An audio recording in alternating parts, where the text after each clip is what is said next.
प्रभु यीशु के सामर्थ्य नाम में आप सबको जय मसीह की। Praise the Lord. एक और नए दिन के लिए, एक सुंदर सुबह के लिए प्रभु का धन्यवाद हो।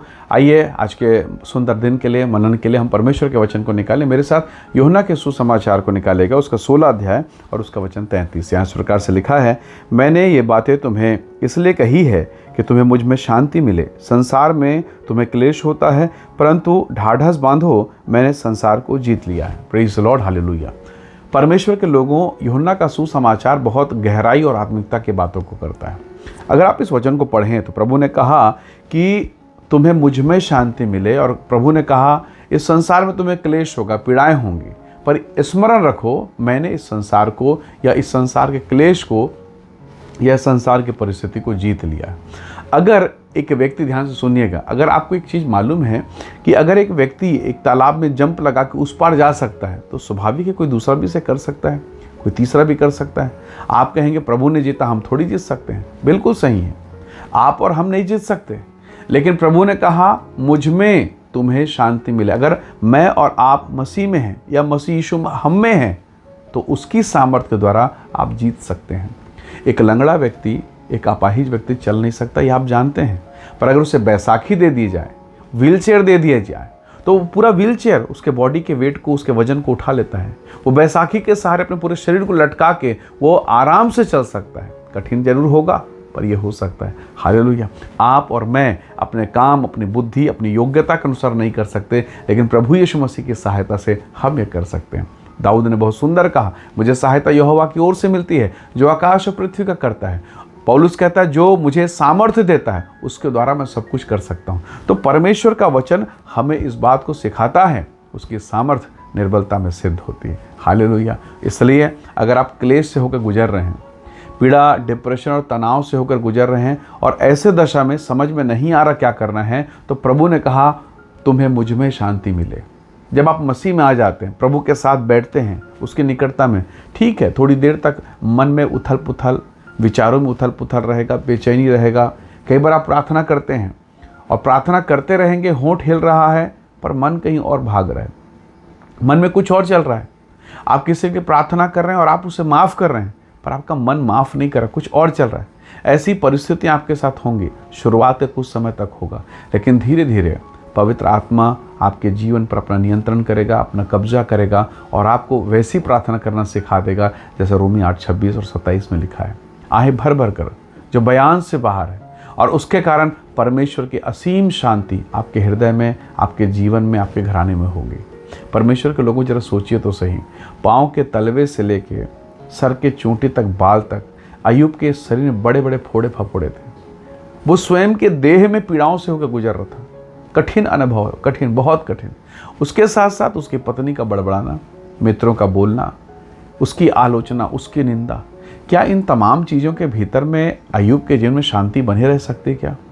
पर अगर आप वचन को पढ़ें तो आप देखेंगे उसके मन में बिल्कुल शांति है, परमेश्वर की उपस्थिति है, और इसीलिए तो वो कह पाया कि प्रभु आपने दिया था, आपने ले लिया, आपका नाम धन्य है।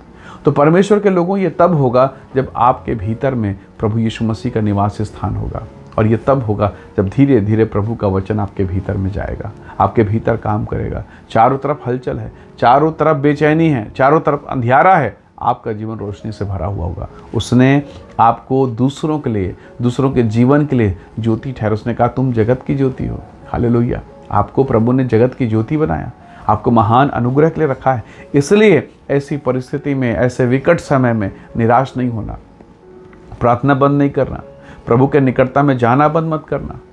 याकूब को देखिए, उसकी पत्नी, उसके बच्चे थे, अकूत संपत्ति हो गई, फिर भी अपनी पत्नी, अपने बच्चों को छोड़कर नदी के उस पार उतर के वो प्रार्थना करता है, प्रभु के दूत के साथ संघर्ष करता है प्रार्थना में, और अद्भुत आशीष को पा लेता है। हालेलुया।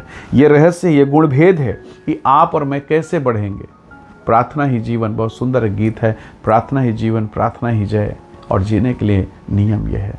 तो जब आप प्रार्थना में रहेंगे, परमेश्वर के वचन में रहेंगे, मसीह की शांति आपके भीतर में कार्य करेगी, वो आपको रिलैक्स कर देगा। परिस्थितियों से आप कभी भी जीत नहीं सकते जब तक आपके हृदय में अशांति है, जब तक आपके हृदय में यीशु नहीं है। पर जब आपके भीतर में शांति हो, तो शांति का राजकुमार है।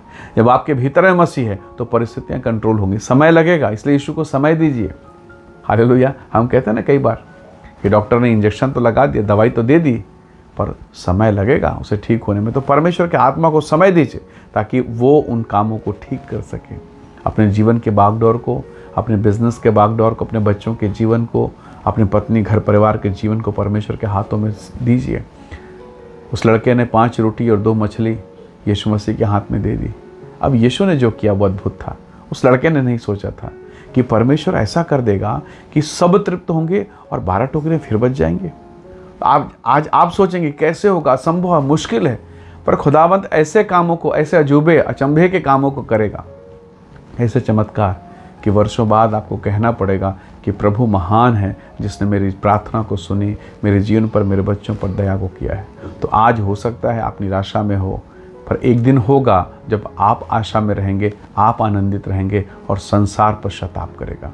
हालेलुया। आइए इस समय हम दुआ करें, अपने जीवन को प्रभु के हाथों में सौंपें। स्वर्गीय पिता, आपका धन्यवाद आपके अद्भुत अनुग्रह दया के लिए। मेरे प्रिय भाई बहनों के जीवन को मैं आपके हाथों में सौंपता हूँ। आप इन्हें ब्लेस करें, आशीष दें, और हर एक वो परिस्थितियाँ जो इनके जीवन को डावाडोल करती है, यीशु के नाम से शांति और अनुग्रह इनके जीवन पर हो। इनके हाथ के कामों को तो आशीष कर, इन्हें ब्लेस कर, महिमा से भरपूर कर। धन्यवाद पिता, प्रार्थना सुनने के लिए प्रभु यीशु के सामर्थी नाम से मांगते हैं, आमीन आमीन।